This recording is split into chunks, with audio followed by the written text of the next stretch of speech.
Last of us part 2 പല ഫാൻസിൻ്റെയും heart break ചെയ്ത ഒരു ഗെയിമാണെന്ന് തന്നെ പറയാം. ഒറ്റൊരു ഗെയിം കൊണ്ട് ഗെയിമേഴ്സിൻ്റെ ഇടയിൽ ഫാൻ ബേസ് സൃഷ്ടിക്കുന്നത് അത്ര എളുപ്പമുള്ള കാര്യമല്ല. പക്ഷേ ജോയലിനത് ലാസ്റ്റ് ഓഫ് അസ് പാർട്ട് 1 നിന്ന് തന്നെ ലഭിച്ചതായിരുന്നു.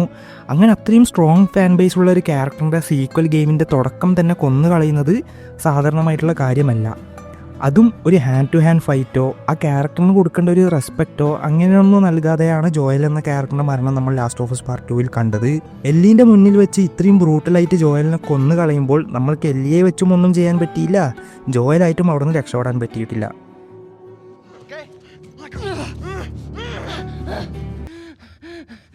Joel, get up. Joel, fucking get up. Please stop. Please don't shoot. Joel, please get up. No!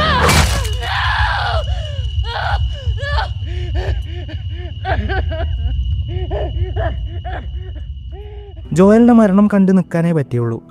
ഈ സ്ഥലത്ത് ലാസ്റ്റ് ഓഫ് അസ് നമ്മളോടൊരു സ്റ്റേറ്റ്മെൻറ്റാണ് അറിയിക്കുന്നത്. ഇവിടെ ആരും സേഫല്ല, ഈവൻ നമ്മൾ കെയർ ചെയ്യുന്നവരെ പോലും നമ്മൾക്ക് എപ്പോഴും പ്രൊട്ടക്റ്റ് ചെയ്യാൻ പറ്റില്ല എന്ന്.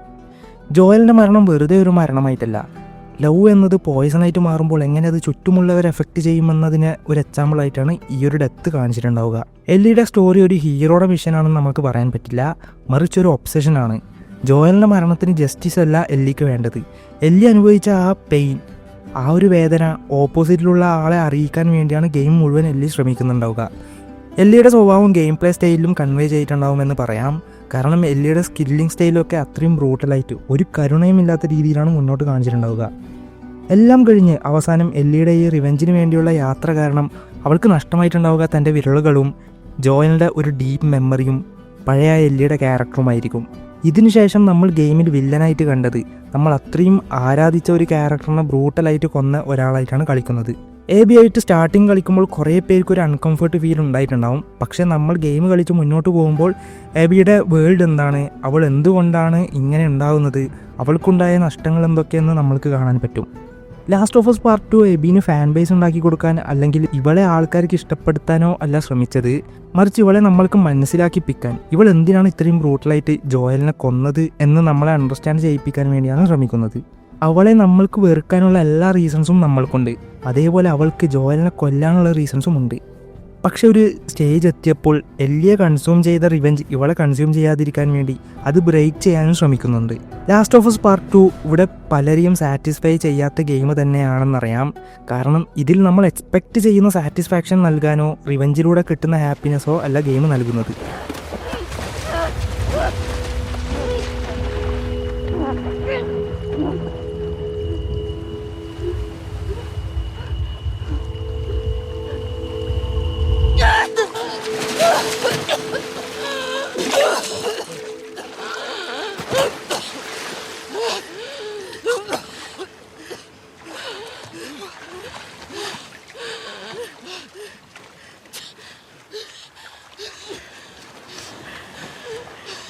Go.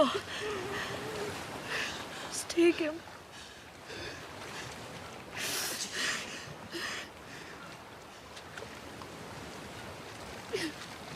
ഗെയിം കളിച്ച് തീരുമ്പോൾ ഒരു ഗിൽട്ട്, ഒരു ഡിസ്കംഫർട്ട് ഫീലാണ് നൽകുന്നത്.